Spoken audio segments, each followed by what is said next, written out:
திருச்சிற்றம்பலம். தீபம் இயற்கை டிவி உறவுகளுக்கு வணக்கத்தை தெரிவித்துக் கொள்கிறோம். நாம் இந்த வீடியோவில் ஒரு திரைப்படத்தோட விமர்சனத்தை பார்க்க போகிறோம். மகளிர் தினத்தன்னைக்கு முதல் நாள் ஒரு சிறப்பான விருது வழங்கும் விழாவில் கலந்துட்டு சிங்கப்பெண்களுக்கு விருது கொடுத்ததை பார்த்தோம். அதை நாம் ஒளிபரப்பினோம். அடுத்த நாள் ஞாயிற்றுக்கிழமை நம்ம வீட்டில் எல்லாம் சினிமா போகலான்னு அப்படின்னு முடிவு பண்ணாங்க. தாய் கிழவிங்கிற ஒரு படம் வந்திருக்கு.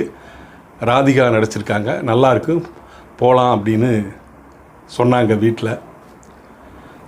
யார் டைரக்டர்னு கேட்டால் புது டைரக்டர் சிவகுமார் முருகேசுங்கிறவர் இயக்கியிருக்காருன்னு தெரிஞ்சிட்டேன். மருமக போய் டிக்கெட் போட்டால் எத்தனை பேர்? 14 பேர் போனோம். எங்கள் வீட்டில் 6 பேர், மைத்துனர் வீட்டில் இருந்து, என் பையனோட மைத்துனர் வீட்டில் இருந்து மொத்தம் 14 பேர். மிராஜ் தேட்டரு நம்ம ஒண்டிப்பூ தாண்டி இருக்கல்லங்க, அங்கே போனோம். அங்கே தான் எங்களுக்கு வசதி, நல்ல சவுண்ட் சிஸ்டத்தோட வசதியாக இருக்கும் கார் நிறுத்துறதுக்கு. அதனால் அங்கே போனோம். 4 மணி ஷோக்கு போனோம். ஓரளவுக்கு ஃபுல்லாக இருந்தது. தாய் கிழவிங்கிற பாத்திரமே அந்த மேக்கப்பில் பார்க்குற போது ராதிகா மேடம் அடையாளமே தெரியாத அளவுக்கு மேக்கப் மேன் ரொம்ப அருமையாக போட்டிருந்தார். தாய் கிழவி ஒரு கிராமத்தில், உசிலம்பட்டிக்கு பக்கத்தில் செக்க ஊரணிங்கிற கிராமத்தில் பவுனுத்தாய் இல்லம் அப்படிங்கிற ஒரு வீட்டில் இந்த ராதிகா மேடம் பவுனுத்தாயாக ஆக்ட் பண்ணியிருக்காங்கங்கிறது சொல்கிறத விட வாழ்ந்துருக்கிறாங்க. ஏன்னா நம்ம பாரதி ராஜா கண்டுபிடித்த அருமையான நடிகையாச்சுங்களே, அவ்வளோ சிறப்பாக இந்த படத்தில் மிகச்சிறப்பாக நடிச்சிருக்காங்க. மேக்கப் அருமையாக போட்டிருக்காங்க. மேக்கப் மேனுக்கு இந்த இடத்துல ஒரு சபாஸ் சொல்லணும்.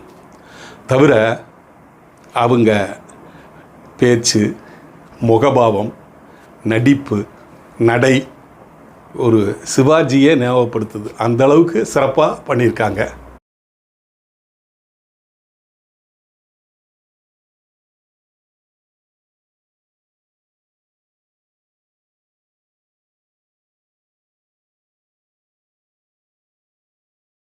இயக்குனர் சிவகுமார் முருகேஷ், தயாரிப்பாளர் நம்ம சிவகார்த்திகேயன். ஒவ்வொரு சீனுமே ஆக்ட் பண்ணியிருக்கு இந்த படத்தில். பவுனுத்தாய்க்கு 3 மகன்கள். சிங்கம்புலி ஒருத்தர், 2வது அருள்தாஸ், 3வது பால சரவணன். அவங்களுக்கு அவங்களுடைய கேரக்டர் உணர்ந்து சகோதரத்துவமாக கோவப்படுற இடத்துல கோவப்பட்டு, சண்டை போடுற இடத்துல சண்டை போட்டு, அந்த மதுரை ஸ்லாங்கில் அற்புதமாக பேசி நடிச்சிருக்காங்க. இவங்களுக்கு ஒரு சகோதரி, பவுனுத்தாயோட புள்ள, புருஷன் கூட கோவிச்சிட்டு இங்கே தாய் வீட்டிலே இருக்கிறாங்க. அவங்களுக்கு ஒரு பையன். இந்த மாதிரி ஒவ்வொரு கேரக்டருக்குமே சிறப்பு முக்கியத்துவத்தை கொடுத்துருக்காரு இயக்குனர். அந்த பொண்ணோட கணவனாக முத்துக்குமார்னு ஒருத்தர் நடிச்சிருக்காரு அந்த கேரக்டருக்கு. அருமையாக அந்த கெட்டப்பாக ஆடிட்டு வர்றதாகட்டும், பேசுகிறதாகட்டும், பையனை மிரட்டுறாகிறதுட்டும் சிறப்பாக பண்ணியிருக்காரு. அதை விட அந்த அவங்களுக்கு ஒரு பையன் இருப்பான், எப்பவுமே தின்னுட்டே இருப்பார், அந்த மாதிரி கேரக்டரு. ஆனால் டக்குன்னு அந்த வசனத்தை அவர்கிட்ட கொடுத்து பேச வச்சுருக்காரு இயக்குனர். அருமையாக சிரிக்க வச்சுருக்காரு, அந்த பையன் சிந்திக்க வச்சுருக்காரு. இதை விட புதுமுகமாக ஒருத்தர் நடிச்சிருக்காரு. அந்த கருப்பு சாமி சிலைக்கு முன்னாடி குடிகாரராக வந்து பூசாரியாக மாறின கேரக்டரு, அற்புதமான கேரக்டரை உருவாக்கி கொடுத்துருக்காரு இயக்குனர். அந்த ஊரே இந்த பவுனுத்தாயை கண்டால் பயந்துக்குது. ஏன்னா எல்லா குடும்பத்துலேயுமே வட்டிக்கு இந்த அம்மா கிட்ட பணம் வாங்கியிருப்பாங்க. வட்டிக்கு காசு கொடுக்கலனா ஓங்கி நாளை அப்பப்போ காசு வசூல் பண்ணுவாங்க. எந்த ஒரு சகாப்பு சொன்னாலும் ஏற்றுக்க மாட்டாங்க. அதனால் அவர் தெருவில் நடந்து வந்தாலே இவங்களை கண்டால் பயப்படுவாங்க. அந்த கேரக்டரில் சூப்பராக பண்ணியிருக்காங்க.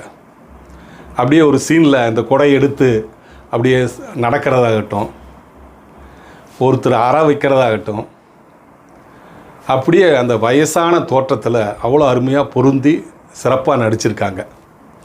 மொத்தத்தில் இவங்க நல்லது பண்ணணும்னு நினச்சாலும் அந்த ஊர் வந்து இந்த பவுனுத்தாயை வெறுக்குது.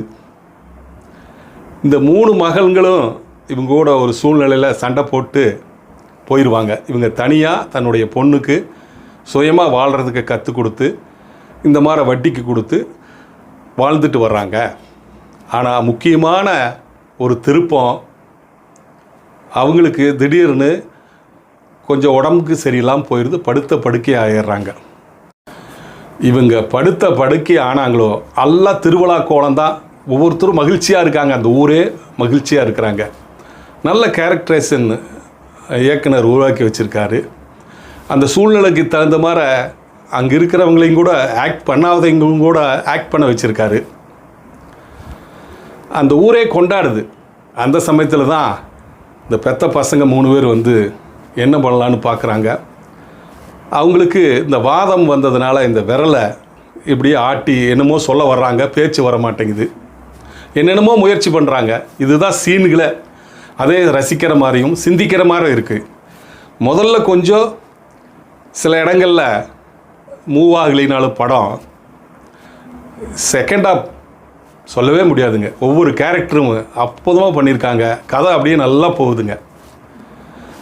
அங்கே ஹாஸ்பிட்டலில் போய் ட்ரீட்மெண்ட் கொடுக்கறதுக்கு இவங்க நகையெல்லாம் எல்லாம் வடகு வச்சு பண்ணுறதாகட்டும், அங்கே ஹாஸ்பிட்டலில் டாக்டர் இவங்களுக்கு அந்த பொறுப்பு உணர்த்துறதாகட்டும், பெண்ணி குயிக் இருக்கார், அவர் தனக்கு கல்யாணம் ஆகணும்னு பொண்ணு தேடிகிட்டே இருக்கிறாரு. ஆனால் கல்யாணம் ஆக மாட்டேங்குது. எப்படியும் கல்யாணம் பண்ணணும்னு ஒரு விருப்பமாக ஒவ்வொன்றுக்கும் அதுக்கு ஒன்று முயற்சி எடுக்கிறாரு. இந்த 3 பையங்களுக்கும் இவர் தான் உதவியாக ஆலோசனையெல்லாம் சொல்கிறாரு. அந்த சமயத்தில் இளவரசன் கேரக்டர் வர்றாரு.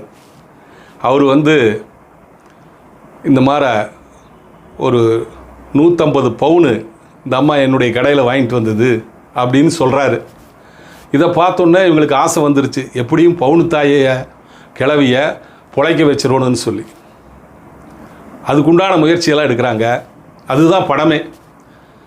அப்போது செகண்டாக பார்த்தீங்கன்னா சீன் பை சீன் கிளாப்ஸு, சிரிக்கிறது, அந்தளவுக்கு சிறப்பாக எடுத்திருக்காரு. முதல் படம் எடுத்த இயக்குனர் மாற தோணலை. இந்த படத்தை சிவகார்த்திகேயன் அவர் தான் தயாரிச்சிருக்காரு. அவரே சிறந்த படங்களை கொடுக்கக்கூடிய ஒரு நடிகர், உழைப்பால் முன்னேறியவர். அந்த சிவகார்த்திகேயன் இந்த படத்தை புதிய இயக்குநர்களுக்கு கொடுத்து சிறப்பாக கதையை தேர்வு செஞ்சு கொடுத்துருக்காங்க. அதே மாதிரி வயசானவங்களாம் பூராமே தன்னுடைய சொத்தை கடைசி வரைக்கும் நம்ம கூட வச்சுக்கணும், நம்ம காலத்துக்கு அப்புறம் மக்களுக்கு கொடுக்கணுன்னு ஒரு எண்ணத்தை க்ரியேட் பண்ணுறாங்க இந்த படத்தில். இதில் பல மெசேஜை நம்மளுக்கு சொல்கிறாங்க. அரசியல் கலந்த மாதிரி சிலது சொல்கிறாங்க.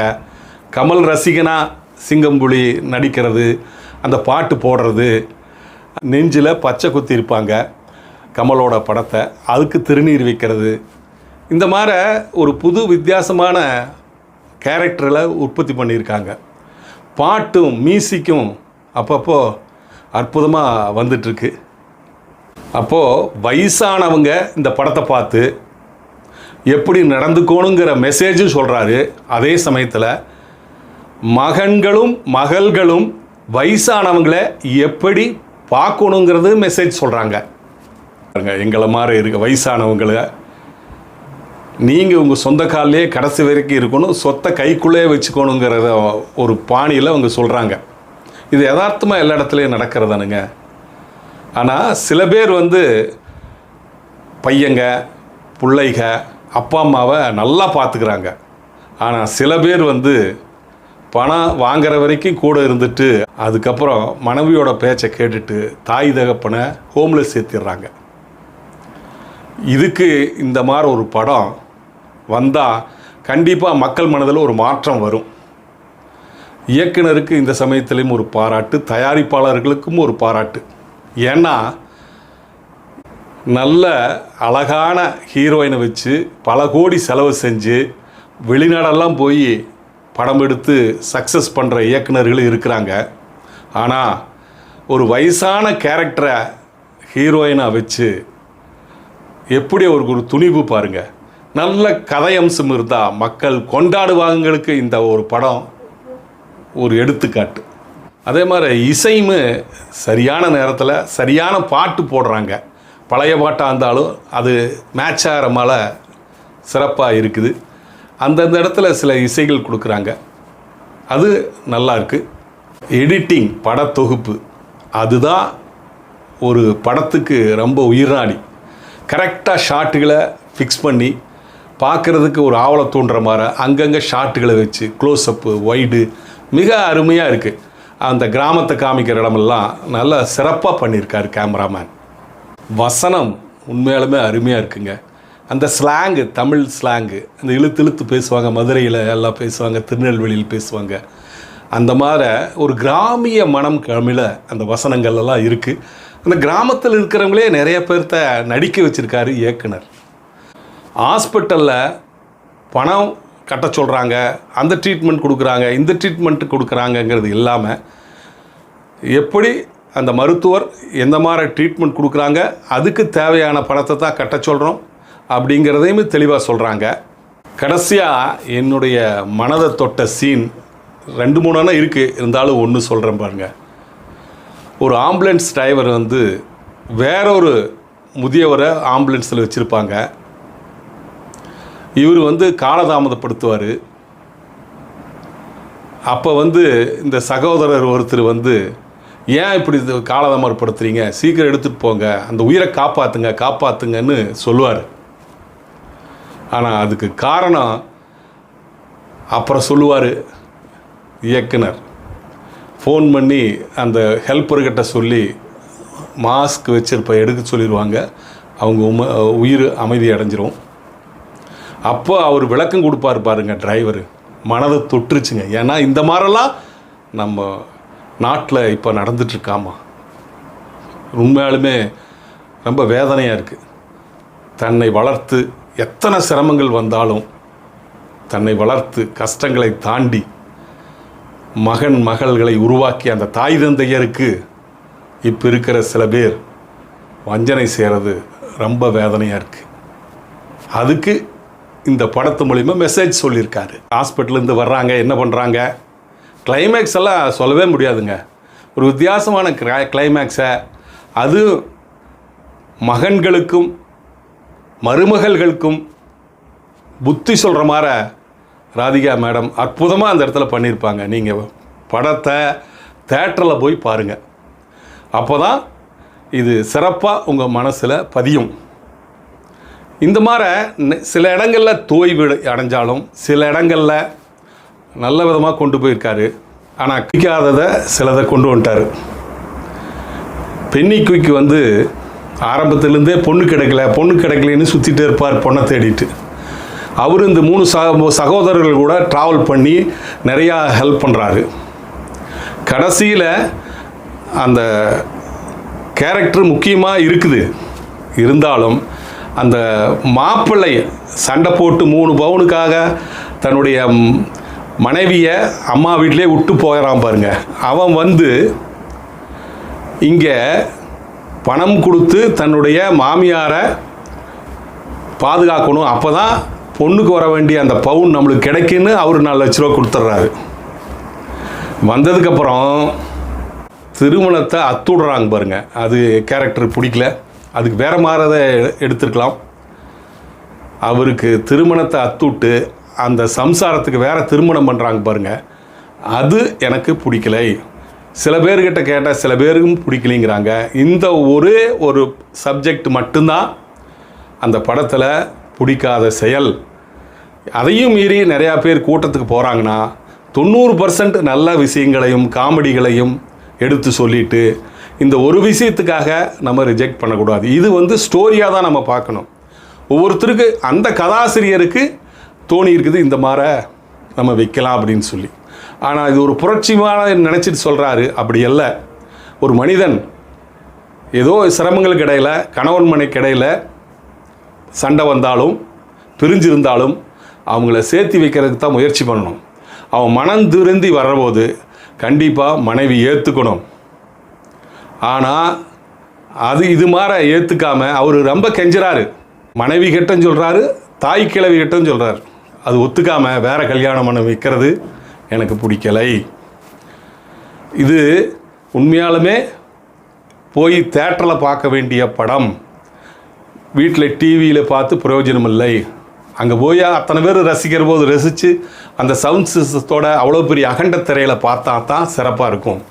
நேயர்களே, நம்ம தீபம் இயற்கை யூடியூப் சேனல் நல்லா வளர்ந்துட்டுருக்கு. உங்களுடைய ஆதரவோடு இன்றைக்கி 60,000 சப்ஸ்கிரைபரை எட்டி பிடிச்சிருக்கிறோம். ரொம்ப மகிழ்ச்சியாக சொல்கிறோம். நல்ல விதமான வீடியோக்களை உங்களுக்கு கொடுக்கணுன்னு ஆவலாக இருக்கிறோம். அதனால தான் இந்த மாதிரி ஒரு நல்ல படத்தை மக்கள்கிட்ட கொண்டு போய் சேர்க்கணுங்கிறதுக்காக இந்த விமர்சனத்தை உங்கள் முன் பணிவன்போடு வைக்கிறேன். Scene by scene, shot by shot ரொம்ப ரசித்து இயக்குனர் எடுத்திருக்காரு. அதை விட அந்த நடிகர்கள்கிட்ட சிறப்பாக வேலை வாங்கியிருக்காரு. முதல் படத்திலேயே இவ்வளோ தூரம் சிறப்பாக எடுத்திருக்காருன்னா உண்மையாலுமே கைதட்டணுங்க. அந்த அளவுக்கு சிறப்பு வாய்ந்த இந்த படம் இன்னும் வெற்றியடைய வேண்டும் என்று தீபம் இயற்கை டிவி சார்பாக வாழ்த்துகிறோம். தீபம் நகர் பை ரத்தினம் 2026 புத்தாண்டு மற்றும் பொங்கல் ஆஃபர் 30/4/2026 வரை மட்டுமே. வீட்டுமனை வாங்குவோர்களுக்கு 2 ஆஃபர். வீட்டுமனை வாங்கினால் 4 கிராம் தங்க நாணயம், ரிஜிஸ்ட்ரேஷன் முற்றிலும் இலவசம்.